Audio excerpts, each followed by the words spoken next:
آخری دعوت۔ وہ بھوکا تھا اور کسی محفوظ ٹھکانے کی تلاش میں تھا۔ مارے جانے کا خطرہ ہر طرف اسے اپنی طرف بڑھاتا ہوا محسوس ہو رہا تھا۔ وہ کونوں خدروں میں چھپتا چھپاتا کوئی محفوظ ٹھکانہ ڈھونڈ رہا تھا۔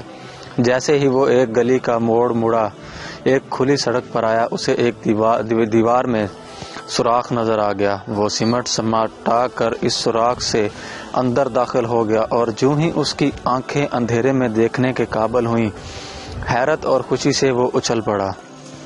یہ رنگوں اور خوشیوں کی ایک انوکھی دنیا تھی، جہاں ہر طرف کھانے کی میزیں مزے مزے سے چیزیں سجی ہوئی تھیں۔ ایک طرف کیک، پیسٹریاں، بسکٹ اور لذیذ مٹھائیاں اسے لہلچا رہی تھیں۔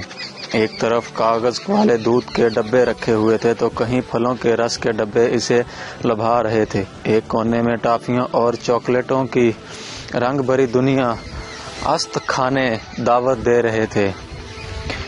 پہلے تو اسے اپنی آنکھوں پہ یقین ہی نہیں آیا۔ اس نے پلک جھپک کر دیکھا کہ کہیں یہ خواب تو نہیں۔ وہ بے تابی سے آگے بڑھا۔ چیزیں اتنی تھیں کہ اس کی سمجھ میں نہیں آ رہا تھا کہ پہلے کیا چیز کھائے۔ چیزوں کا ایک جہاں تھا اور بس وہ تھا۔ وہ ایک چیز تھوڑی سی چکھتا اور پھر دوسری طرف نکل جاتا۔ ابھی اسے کھا رہا ہوتا کہ تیسری کشش اسے اپنی طرف کھینچ لیتی۔ کھاتے کھاتے اسے پیاس لگی تو دودھ کے ڈبوں کی طرف لپکا۔ ایک ڈبے میں سوراخ کر کے جی بھر کر دودھ پیا، پھر مٹھائیوں پر ہلا بول دیا۔ گلاب جامن، برفی، بالوشاہی، قلاقند، لڈو، چمچم، رس گلے ڈھیروں سارے موجود تھے۔ وہ کھا رہا تھا اور ناچ رہا تھا۔ اس نے اتنا کھایا کہ پیٹ بھر گیا۔ اب وہ اپنے بوجھل پیٹ کے ساتھ آہستہ آہستہ چیزوں کی طرف بڑھتا، تھوڑا سا چکھتا اور دوسری طرف بڑھ جاتا۔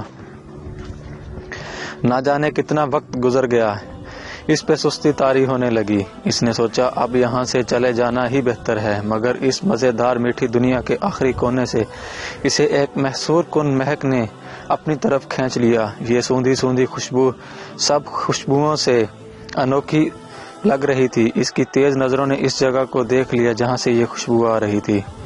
یہ گھی میں تلی سرخ سرخ روٹی کا بڑا سا ٹکڑا تھا جو لوہے کی کسی عجیب سی چیز کے ساتھ پڑا ہوا تھا۔ اگرچہ اس کا معدہ گلے تک بھر چکا تھا، مگر ڈھیر ساری میٹھی چیزیں کھانے کے بعد مزیدار روٹی کا ذائقہ چکھنے سے وہ خود کو نہ روک سکا۔ وہ بے تابی سے وہاں جا پہنچا اور جیسے ہی روٹی کے ٹکڑے کو کھانا چاہا، ایک پر اسرار سی چیز تیزی سے اس کے سر کی طرف آئی۔ اس نے خود کو اس کی زد سے بچانا چاہا، مگر بھرے سے پیٹ اور غنودگی کی وجہ سے وہ پیچھے نہ ہٹ سکا اور ایک خوفناک آواز کے ساتھ پلک جھپکتے ہی اس کی گردن ایک آہنی شکنجے میں جگڑ گئی۔ اس کی آنکھیں حیرت کا گہرا تاثر لیے کھلی کی کھلی رہ گئیں۔ اس حیرت میں ایک رنگ پچھتاوے کا بھی تھا۔ اے کاش میں اتنا لالچ نہ کرتا۔ پھر اس کا دم گھٹتا چلا گیا۔ دوسری صبح بیکری کے مالک نے اپنی دکان کا شٹر اٹھایا تو ایک کونے میں لوہے کے شکنجے میں پھنسے چوہے کو دیکھ کر اس کے چہرے پر مسکراہٹ آ گئی۔ اس نے آگے بڑھ کر مردہ چوہے کو اٹھا کر کچرے کی ٹوکری میں پھینک دیا اور دکان میں گھوم کر اس کی نقصان کا جائزہ لینے لگا جو اس بن بلائے مہمان کی وجہ سے اٹھانا پڑا تھا۔ ہمیں اس کہانی سے بچوں یہ سبق ملتا ہے کہ لالچ بری بلا ہے اور ہمیں اس سے دور رہنا چاہیے۔